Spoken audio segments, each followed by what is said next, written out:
What's up, everybody? Back with another video request. This is a rather long message, so I won't read the entire thing, but we'll get to the point. My point, what do you see as the main difference between BPD and NPD? What to look out for? I think finally I understand narcissism, but BPDs might still be getting in. Uh, Alright. Number one, if you haven't been watching Richard Grannon's videos, do so. Richard Grannon, you can search for that on Facebook or I think on YouTube. His name is the Spartan Life Coach. He does a way better job than I can um, discussing all these issues. Um, but given that, take in that information. But I'll give you my point of view still. Knowing the difference between NPD, narcissistic personality disorder, and BPD, borderline personality disorder, honestly, you won't, probably. It's extremely common that narcissistic people and borderline people are misdiagnosed with either or. Even by professional psychologists, they can be misdiagnosed as one or the other. It's because the two disorders are so similar. It's hard to actually, differentiate between the two. With that being said, I'll still give you some examples of what I think the big difference is.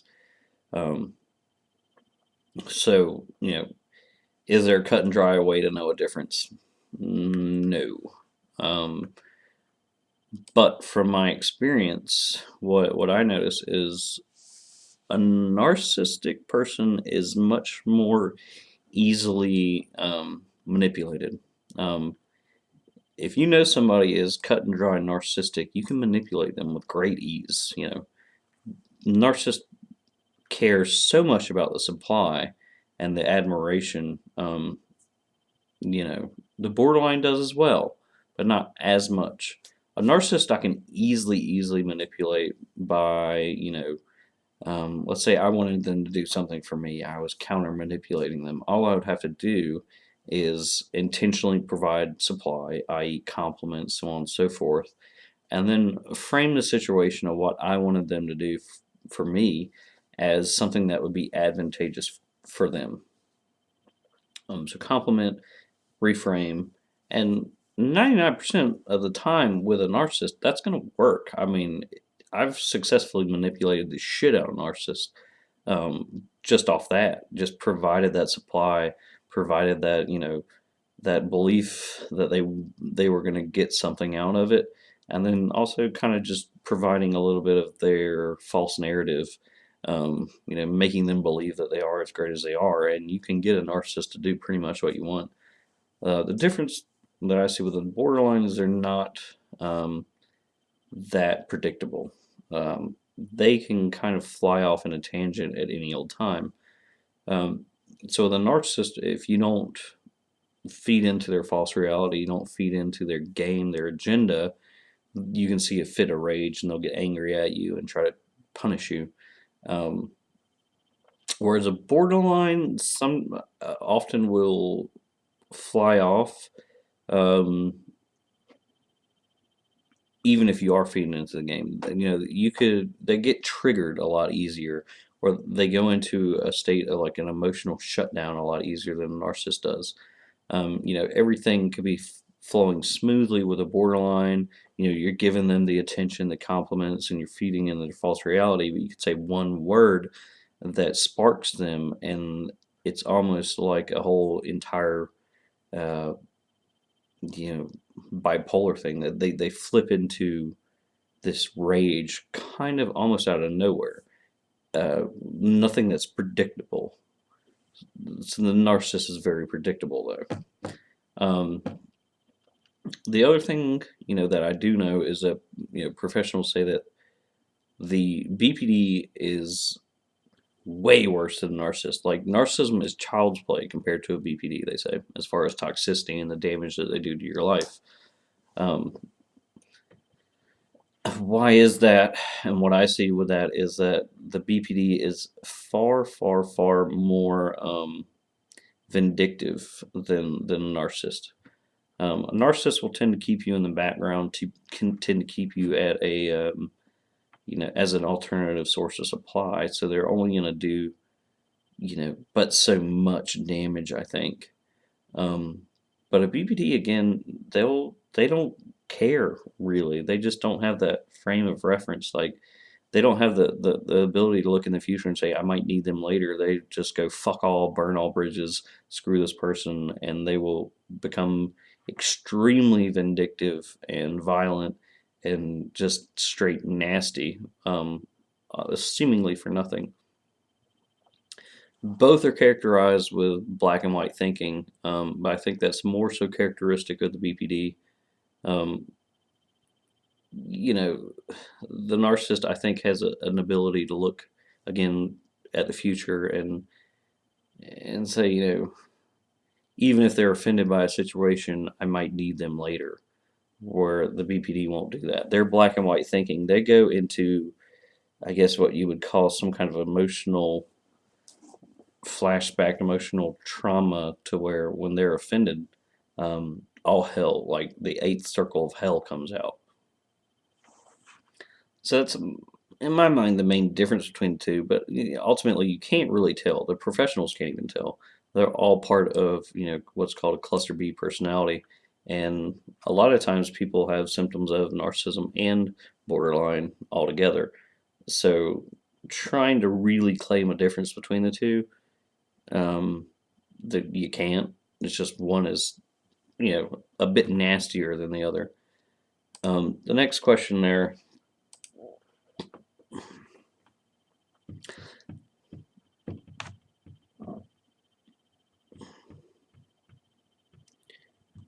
I mean, I guess, well, with recognizing the two, yeah, you won't be able to. And then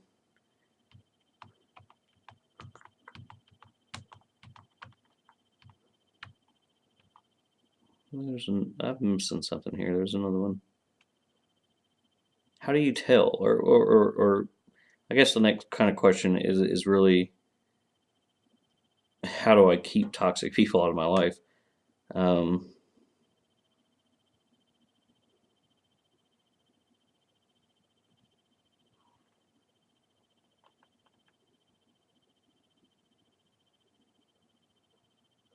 or how do you notice toxic people? Sounds like you're kind of worried about toxic people still coming in, like BPDs might still be getting in. Yeah, okay. Um, the same things that I've always discussed. The key aspects here, you can go through all the red flag videos you want, but to boil it down into very simplistic things is look for the horizontal versus vertical conversation. Are they always talking down? Look for constant manipulation. Every time they say something, is something else really getting done? Is there an alternate agenda there? Look for extreme jealousy. Are they jealous of your success? Are they angry when you do well? Do they cut off contact or give you the silent treatment when you're doing well? Um, you know, the, this is more just look in their past. Constantly broken relationships, no successful long-term friendships, no successful long-term relationships. These are all just signs of general toxic behavior. It's not a difference between NPD or BPD, but it's a good sign. If you see any one of those signs, you're dealing with a toxic person. Another thing is, if do you have to explain to this person how to act like a person? That's one of the simplest, hugest signs. If you ever catch yourself saying, you don't treat someone like that, or that's not how you act in public, then you're guaranteed to know this is a toxic person. To boil it down even more simply, to know that you're dealing with a toxic person, you feel like you're dealing with a toddler. Are you telling this person the same things you would have to tell with a toddler or tell a toddler? Are you having to guide them, hold their hand through everything? Are you having to emotionally regulate them? Are you having to do all the work for them? That's really the biggest thing with toxic people. If you feel any of that, or you notice any of those things, this is going to be a toxic person no matter what. Whether it's NPD or BPD, it does not matter. It's going to be the same. And the next part, how do, how do you handle being awake in the real world? And do you struggle with shutting up? I guess avoiding confrontation, or when you draw the line. It really comes down to cost versus benefit. You know what I mean? I think I've mentioned this before too. Some people that are so, I wouldn't say that I have a problem shutting up. I guess what you mean by that is when I see somebody with a disorder, am I going to start talking about it and try to explain to them stuff? Absolutely not. Uh, unless in one very particular scenario, if I feel like they're on the cusp of realizing things and becoming self aware, I might divulge in a few minutes of chat, and I'll gauge the response off that. If they shut down, don't listen, or disagree, I'm completely cut off. No, not talking anymore. Um, in general life, if I see people like this, it's not even worth the hassle. I mean, I'm not going to spend all this time chatting to somebody, um, and they don't, let any of it soak in, let any of it become, relevant to them. They just really at that point, a lot of times they'll ask just to get the attention. You'll spend an hour talking to them, and then they're like, I got the attention, but they didn't take in anything that you had to say. But they got their rocks off just by you giving them the time and making them feel important for 20 minutes to an hour. So do I have a problem shutting up? No, I just know when to, it's kind of like a know when to hold them, know when to fold them type of thing. Is it worth the time to fucking do it? And that's going to be all up to your own judgment, honestly. Um, I definitely, in the beginning, I wouldn't even advise um, talking at all, um, unless you're at a point that you're healthy enough that you can hold the boundaries well enough to have a discussion with somebody like that. And if everything goes to shit, you can walk away feeling just fine. If you're going to walk away feeling depleted and unheard and upset, then don't even begin to do it. Is what I would say. Um, I guess that kind of covers it. I don't. It's not a black and white issue with these people. They can have the same tendencies. They can have the same uh, you know mentality, and like I said, they're often misdiagnosed with each other. So nobody can really tell the difference unless you can get a large amount of personal information from them. The problem with that being that a narcissist or a borderline is never going to give you a lot of personal information about themselves. They're always hiding. They're always lying. They're always telling some alternate truth or form of the truth. If it's the truth at all, it could just be straight up lies.